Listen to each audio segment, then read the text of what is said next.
Hi guys, good morning and welcome to the IELTS course. I am Rahman and I have recorded some of these videos to ease the IELTS preparation for you.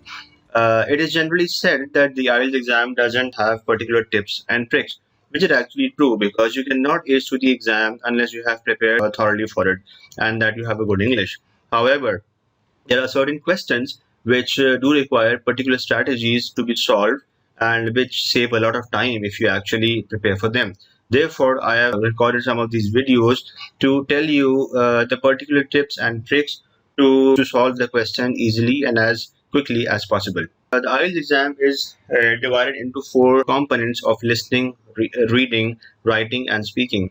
And during the preparation, I would advise you to first of all start with listening and reading because both of them will improve your vocabulary and both of them would also help you to link words into the sentences. Once you build up your vocabulary, it would help you in doing the writing test and describe your thoughts out on the paper or on the computer if you are giving a computer based test.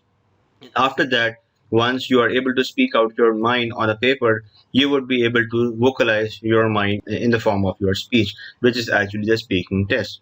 Therefore, it is important to start the preparation with the listening and the reading test. First of all, I would like to give you a brief overview for the listening test as it appears in the IELTS exam. The listening test is the same for both academic and general IELTS exam. It consists of 40 questions, 10 per section, and lasts around 30 minutes. For paper-based exam, you will get an extra 10 minutes at the end to transfer your answers from the question paper to the answer sheet. The listening test consists of 4 separate sections, and each section is more difficult than the last one. Therefore, part 1 is the easiest and part 4 is the most difficult. Each part has a different subject or focus of attention. So what are the features? So in section 1, usually you hear a conversation between two people which is regarding an appointment or making a booking of some kind, that is making a reservation for house cleaning or picnic. Questions are usually form completion type. We will see these questions in a while. Then section 2 usually consists of a talk about a non-academic subject like a TV or a radio presentation. Then we have section 3, in which usually more than one person, and in fact a group of 4 persons might be involved, who are doing a discussion in an educational or a training context.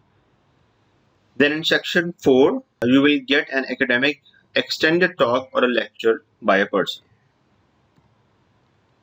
After each section, you will get a 30-second gap and you should use this time to look on the following questions.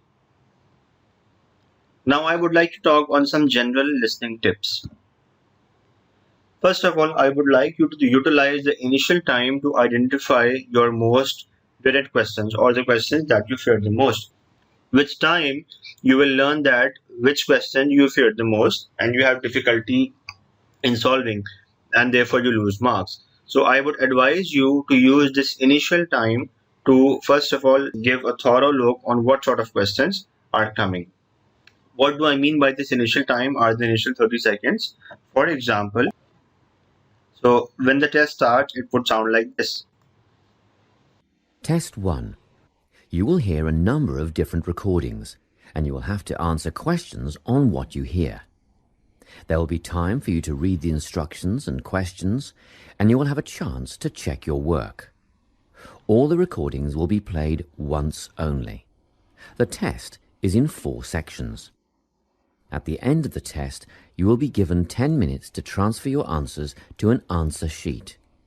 Now turn to section 1. So these are the initial 30 seconds which will always be there in your test, and you can use these 30 seconds or this initial time to read through and understand the gist of those questions in the exam which you fear the most. Now, the second thing is that you must be able to try to predict the answers and you must wait eagerly and expect the answer to be whispered. For example, you must predict if the answer will be a number, it would be the name of a place or a street, and then you must wait for that particular word. So, for example, the question which I feared and always got wrong due to insufficient time were the multiple choice questions, especially the questions 31 to 40, which come as a single part and you have to solve them in a single go. The second type of questions which I used to fear the most were the figure or a diagram completion, and therefore I used to understand and predict the answers for these initially in my spare time, that is the initial 30 seconds which I just discussed. This was a very important strategy that lifted up my score from 7 to 8.5. Now, what sort of questions can you get in the listening test? You will get a form, a note, a table, or a chart completion. That is a very common type of question, and usually section 1 consists of such type of questions, although such type of question can also appear in later sections. You can get labeling of a map, figure, or plan of a building. These are found difficult by some students. Then you will get the multiple choice questions, and then you can get matching questions. These are four main type of questions which you might see in the listening test. We will discuss each of these types of questions in our subsequent videos. I would like you to subscribe to this channel if you have not already subscribed so that you may receive the new videos as they come. Thank you.